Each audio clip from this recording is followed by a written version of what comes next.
Alright, so the goal of this video is basically to give you some simple tools and strategies for things that you can apply to your own personal diet to improve your gut health. I've been fascinated with gut health for a really long time, and I've spent a lot of time researching this particular video. I also have a bachelor's degree in exercise science, which means that I've studied diet and nutrition at a university level.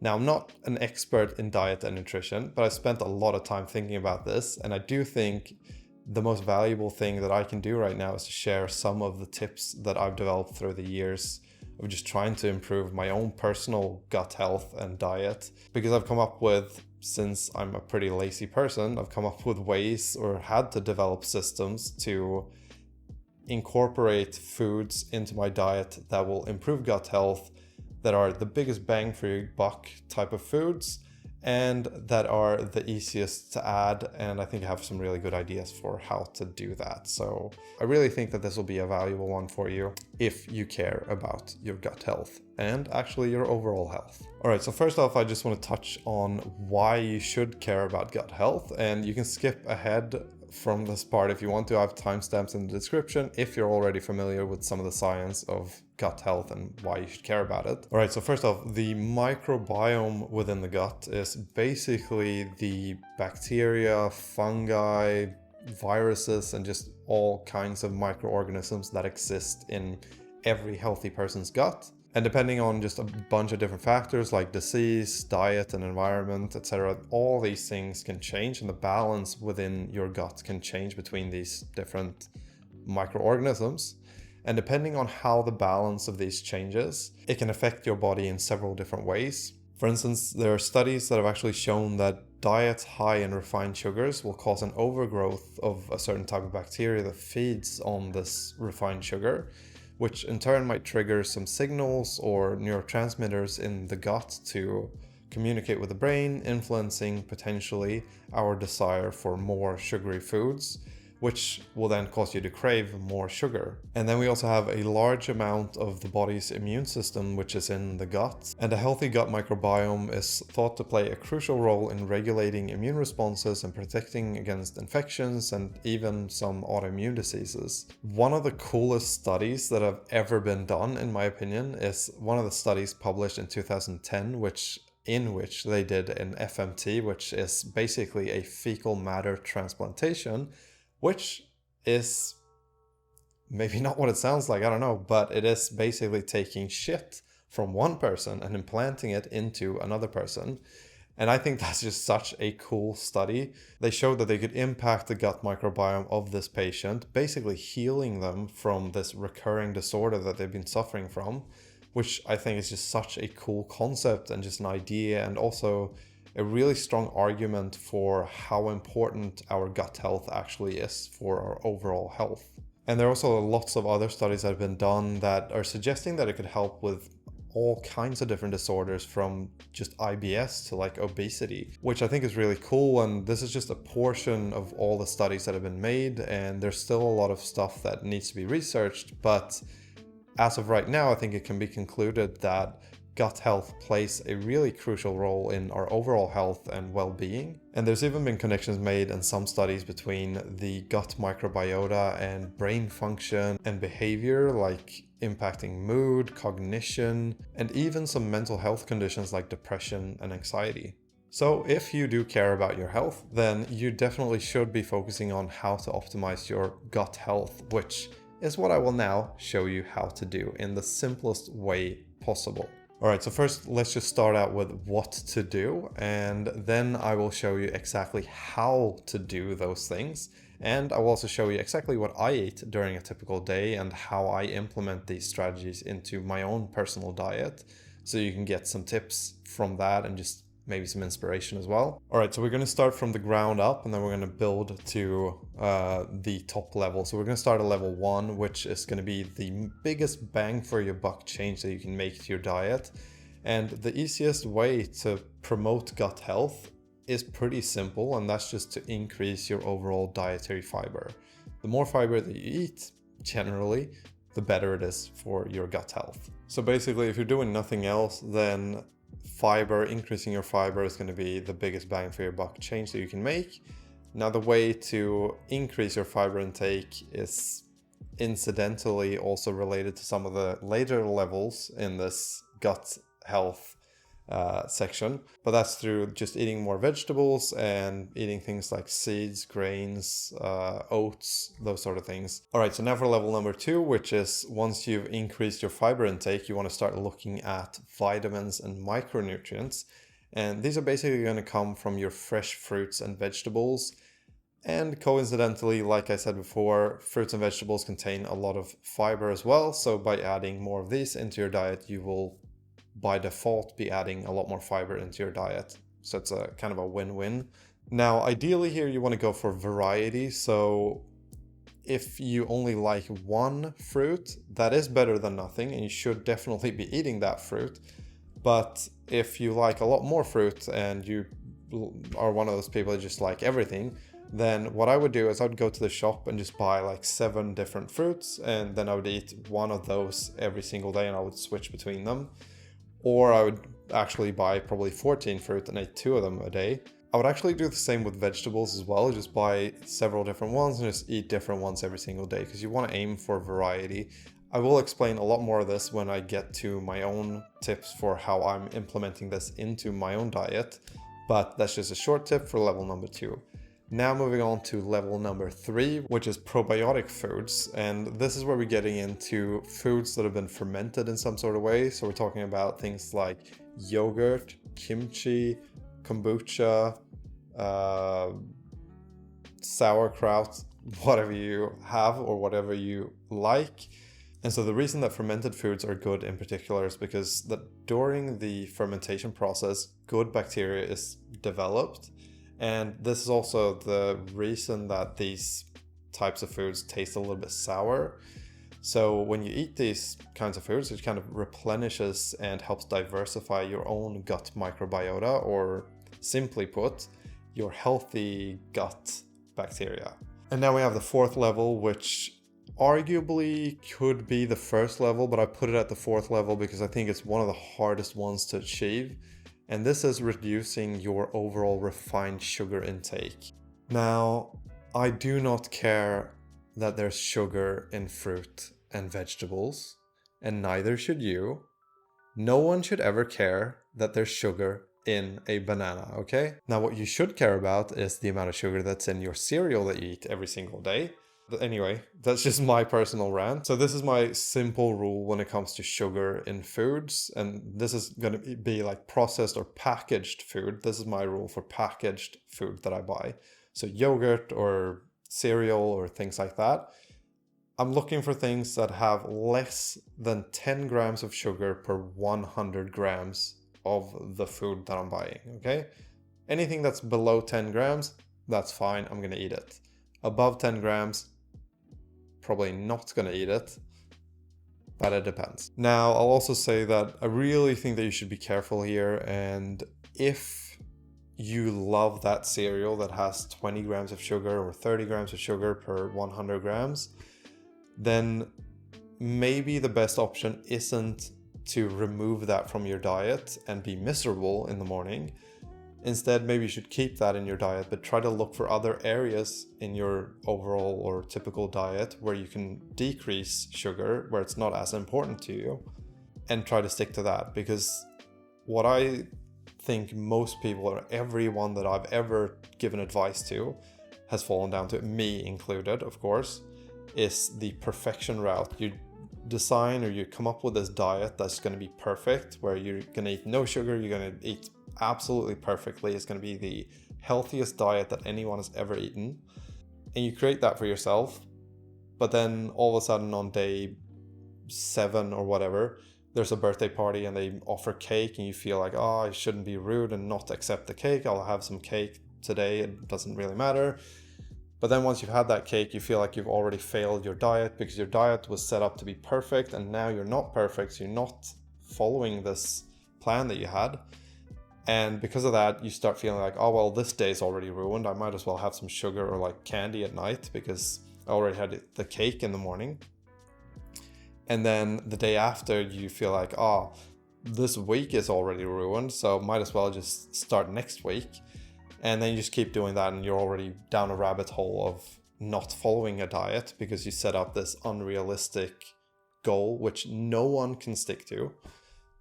And I think the better option is to aim for good enough, which is where you allow yourself that cereal maybe that you love in the morning, but you reduce things in other areas and you try to just stick to a good enough diet consistently for long enough.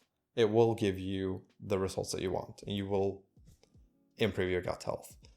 And that's going to be way better than creating the perfect diet that you're only going to stick to for 7 days after New Year's. Now, the final thing that I'll add in this section is that there's actually a simple rule here that I'm going to steal straight from Ali Abdaal, which he got from one of his guests, or I guess, from one of his guests in one of the podcasts that he did with Sophie Medlin, which is that you want to aim for 30 different types of plant foods every single week. And I actually created a shopping list for myself, which I'm going to leave in the description in case you want to check it out and just see what I would suggest eating based on also my lazy approach to this whole thing, where I'm trying to find the simplest things that I can super easily add into my diet without even noticing it. I will leave that in the description in case you want to check it out, or also in case you want to find out what plant foods are. So that will be there if you want to see it. Alright, so now for the most important part of this video, which is how do I personally do this and what are the systems that I've created to make eating for gut health super simple. Alright, so first off, the biggest tip is just to find fruits and vegetables that are super simple and quick to just grab and snack on with no prep time. So this is going to be things like carrots, celery, shelled peas, capsicum, cucumber, and fruits like banana, apples, pears. I can't really think of any more fruits, but there are lots of more fruits. I have some listed in the description as well. And so the main reason here is that there's basically no prep time for these foods. And these are the type of vegetables that you want to try to find. Vegetables that just require absolutely no prep time. And this is because if I eat something where I don't feel like cooking up a vegetable that needs to be cooked, then what I'll do is I'll just grab like 2 celery sticks and I'll eat that with the meal. And that way I get my vegetables with the meal and it's super easy. And this to me is such a vital part of this whole thing, because for me, one of the biggest difficulties when it comes to eating more vegetables is just I can't be bothered cooking vegetables once I've already cooked my meal. I just can't be bothered cooking another thing on top of the meal that I just made. So grabbing stuff or finding vegetables that I can just grab out of the fridge and don't need to do anything with, and I can just start eating them, makes it so much simpler to just add vegetables into my diet. And my next tip is probably one of my favorite tricks or hacks, whatever you want to call it, which is just fresh herbs. So things like basil, parsley, oregano, coriander. There have actually been studies that have shown the link between a diet or diets rich in fresh herbs and mortality rates, indicating that they reduce the risk of all-cause mortality, which is just great because they also taste really good. And they're super easy to add into your diet because you can just have them standing on your kitchen sink and you can just grab some leaves as you're cooking and you can just basically put it into anything and it will make it taste really good.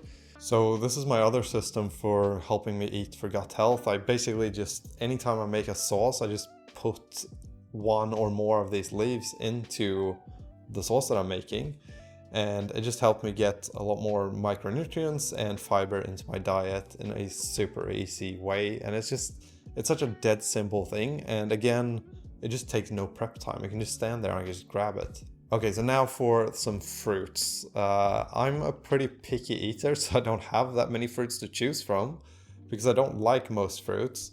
So what I've done is I've basically selected 2 fruits from at least a different family of fruit, which is apples and oranges, which I essentially eat every single day, making sure that I get 2 different fruits in my diet. I will also sometimes just add in a pear for fun, I guess. So I'll switch out the apple, which is a Granny Smith apple. That's the one that I like. I'll switch that out for just a pear every now and then. Just adding in variety into my diet. And I'm pretty sure you know what they say. An apple a day what if they're right? All right, so now for the fun part, which is I will show you my exact diet, which will start out in the morning with just 800 milliliters. As soon as I wake up, I will drink about 800 milliliters of water with just a little bit of salt sprinkled into it. Now that's also partly because I generally eat very little salt in my diet, so I will add some in because I'm, I guess, not the average person. So I don't know if that's something you should do. I do it. Do with it what you will. And then I'll drink 1 to 2 deciliters of homemade kombucha. And then a couple hours later for breakfast, I will have, right now I have 4 eggs for breakfast. I've had everything from just 6 eggs down to 4 eggs. Then I will have 1.5 deciliters of oats with about a half a teaspoon of cinnamon and then a little bit of cardamom as well. And finally, I will have an orange. Now for lunch, I will make myself a smoothie, which is probably my favorite way to get in lots of different vegetables, because I can basically just throw in anything into the smoothie and it will make sure that I get like however many types of fruits or vegetables that I want to in my diet, and I just drink it. It's super simple, it doesn't take any time. Generally, this is how I will make it though. I will add in kale and then a little bit of spinach, not as much spinach as the kale. And then I will add in lately just a little bit of cabbage, just like 2 leaves, I guess, of cabbage. Then I mix that. And then once it's all mixed a little bit, I will add in 1.5 deciliters of oats. And then I'll mix that again.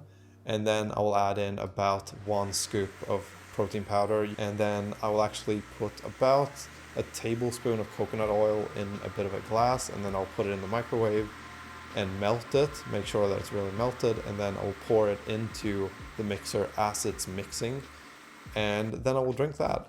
And that's a really good way to just get in lots of different vegetables. Sometimes I'll throw in some celery or like a carrot or something like that into it as well if I want to add something else in there, but generally the shake will just look like that. Next, I'll have some dinner, and for dinner, this is the one meal of the day that I don't do the same thing every single day. And so this is where I'll mix it up, and I won't care too much about the specifics of this meal. I will, however, say that I generally or very, very rarely eat any sort of processed food, so it's always going to be something that I cook fairly fresh or have made some days before and put in the fridge. And here I will either cook some vegetables, like broccoli is probably my favorite thing to cook, or I will grab something from the fridge, and this is where I will grab some of those like shelled peas or celery, carrots, those sort of things, and I will just eat that along with the meal. Also, when I make, like I said, any sort of sauce or anything like that, I will put fresh herbs in there, so there will be some of that in there, maybe some capsicum and stuff like that as well. And now we have my favorite tip that I've started doing lately, which is anytime I make some sort of dinner that I need rice with, I will actually cook rice. I will put rice in the pot, and then I'll also put some lentils in there as well, and I'll cook the rice and the lentils together. Now maybe I'm a bit special here, I don't know, but to me it doesn't really change the flavor of the whole thing. It just means that I get a lot of more fiber and lots of more nutrients from the actual lentils themselves. Lentils, as a side note, are also super nutritious and has lots of different micronutrients and vitamins in them, so really good food to eat, which is why I like adding them to my rice. And then finally we have my evening snack, which is the same every single day, which is where I will eat this sort of yogurt thing, which is not actually yogurt. It's something that we have here in Sweden that I don't think is super common outside of at least Scandinavia, I don't know, which is this thing called, I think it's called Quark cheese or something in foreign countries, but it's basically yogurt, but it's just like higher protein yogurt. They basically, I guess, reduced it in some sort of way, and they add some vanilla flavor to it. Tastes really good. It tastes like vanilla yogurt to me. And I will add that into a bowl, and then I will put in just about a tablespoon of almond butter in that, mix it up, add in some water, put in 1.5 deciliters of oats. Again, oats being like one of my favorite things to add to foods. And sometimes I will put about like half a tablespoon or something of chia seeds on top of there as well, and just mix it. And this is I really like this meal. And this is also where I'll have my second fruit of the day, which is either the Granny Smith apple or a pear. And then sometimes I'll add some sort of like grapes or something else in there as well, some sort of extra thing. I will also have my treat for the day, which is about 3 squares of dark chocolate, 70%, just to get some chocolate in me, because I think it's supposed to be good for you, and it also tastes really good, and I feel like it kind of curbs my cravings a little bit. And that's basically my diet every single day. Mostly the things that change is the dinner, and sometimes I'll mix up some of the vegetables that I eat, but generally that is exactly what I eat every single day.